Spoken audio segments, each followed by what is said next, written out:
Bonjour, chers compatriotes. Je crois que nous avons le devoir de nous tenir tous debout et de croire que si la Senko a le devoir de dire la vérité des urnes, que le dise. Si la Senko a déclaré qu'il y a un candidat et qu'elle considère avoir gagné les élections et que la proclamation de la CENI n'est pas en conformité avec un observateur. Lorsqu'on vous proclame un observateur, doit-on nécessairement écouter votre voix? Combien de fois dans ce pays il y a eu autant d'observateurs, même plus que ce que nous avons aujourd'hui? Il y a eu la fondation Jimmy Carter en 2011. Il y a eu encore les évêques, le prélat catholique à l'époque. Est-ce qu'elles avaient été écoutées, ces observations-là? Les observateurs peuvent donner un avis, cela ne sous-entend pas qu'on doit les écouter.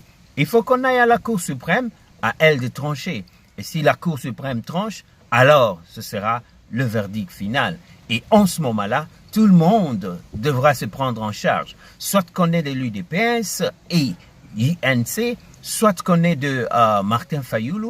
En ce moment-là, on va se plier ou alors on aura à prendre sa propre décision pour que, en fait, la vérité triomphe. Si c'est une transition que l'on veut, qu'on nous dise qui va gérer cette transition, qu'on réorganise les élections, on s'en fout. Néanmoins, l'UDPS, nous croyons que nous avons battu campagne pour qu'il y ait des élections avec ou sans machine lorsque la Mouka avait déclaré et décidé de prendre le large.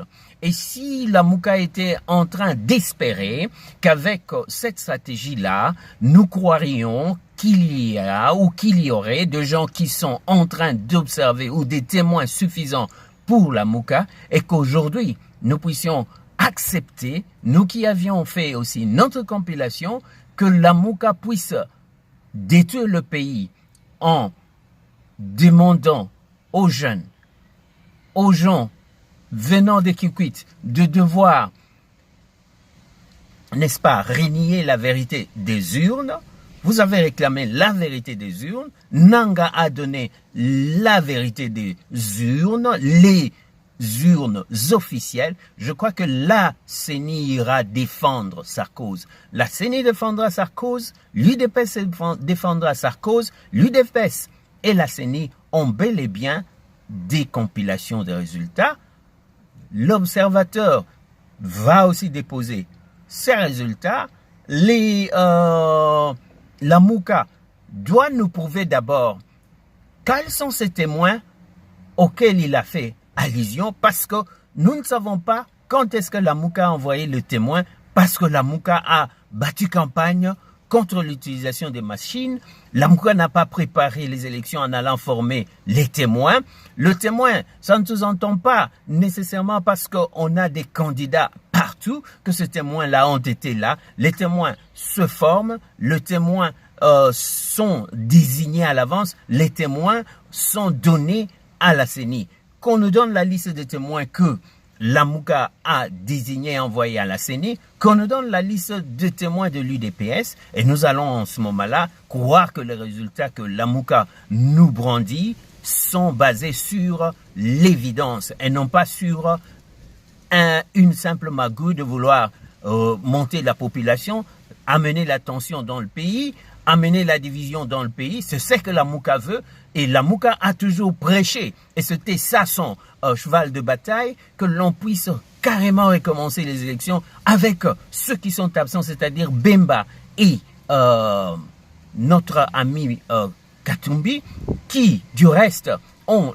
la nationalité congolaise que de nom, parce que nous connaissons la nationalité de Katumbi, nous connaissons ce que Bemba, ce qui lui a fait valoir l'invalidation, c'est parce qu'il a été condamné comme ayant participé à la subornation des témoins. La loi congolaise l'a déclassé, et ce n'est pas à lui de nous mentir aujourd'hui qu'il est celui qui ferait le mieux. Parce que si Martin Fayulu ne vient comme un porte-parole qui doit changer la constitution de 5 à 2 ans, il doit nous dire comment il le fera, parce que nous ne savons même pas quelle est cette majorité qu'il aura lorsque déjà au niveau de province, nous ne voyons aucun membre décider, et le MLC et la Mouka, nous ne pensons pas qu'ils sont les meilleurs, nous ne pensons pas qu'ils ont battu une sérieuse campagne, nous ne pensons pas qu'ils ont demandé aux gens d'aller voter, eh bien, nous ne voyons pas cette majorité que Bemba et consorts veulent nous imposer, et pour cette raison, ils veulent nous imposer la guerre. Ils doivent apprendre à bien perdre. Ils doivent apprendre à bien perdre. Ils doivent apprendre à bien perdre, c'est-à-dire perdre en paix. Si la Mouka a eu des observateurs, si la Senko a eu des observateurs, si aussi il y a une autre observation qui est faite, pourquoi? Je crois la Mouka a eu des témoins, l'observation c'est la Senko, mais s'il y a une autre observation, pourquoi devrions-nous nous fier à l'observation de la Senko uniquement?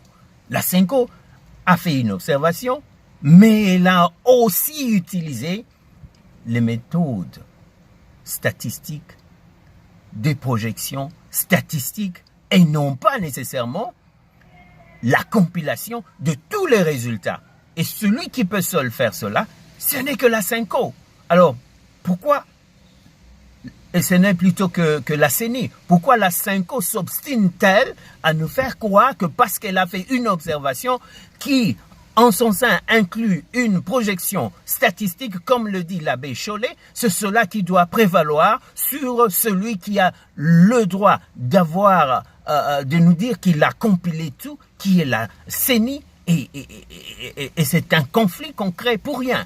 Donc, nous demandons simplement au peuple congolais d'observer avec attention et vigilance que la proclamation de Félix Tshisekedi Tshilombo comme président ne soit pas volée au peuple congolais. C'est ce que nous croyons. Parce que si les Européens sont en train de presser sur l'accélérateur et que maintenant ils veulent faire entrer l'Amérique, les États-Unis d'Amérique dans le jeu, et que le Conseil de sécurité vient entrer dans le jeu, nous ne sommes pas un pays qui doit être sous un mandat d'une communauté internationale. Nous ne sommes pas un pays qui doit être sous un mandat d'une communauté internationale qui ne nous crée pas une guerre venant et colmater de toutes pièces. Nous n'avons pas besoin de guerre, nous n'avons pas besoin de paix. L'UDPS a fait son combat pendant plus de 36 ans. Si aujourd'hui l'UDPS est bel et bien couronné dans la victoire, eh bien, que les autres l'acceptent. De quoi ont-ils peur? De quoi ont-ils peur? Et qu'ils n'ont prouvé rien du tout, qu'ils sont en mesure de bien gérer le pays, et ils ont été à ce pouvoir. Martin Fayulu a géré Monsieur Bemba et Katumbi ont géré, eux qui n'ont même pas l'odeur de Congolais dans leur sang. Ils ont peut-être l'odeur du pays et de minerais qui nous volent, qui nous ont pillés. Ils ont l'odeur seulement des crimes économiques qu'ils ont commis. Mais ils n'ont pas la vraie odeur du Congolais dans leur sang. Merci.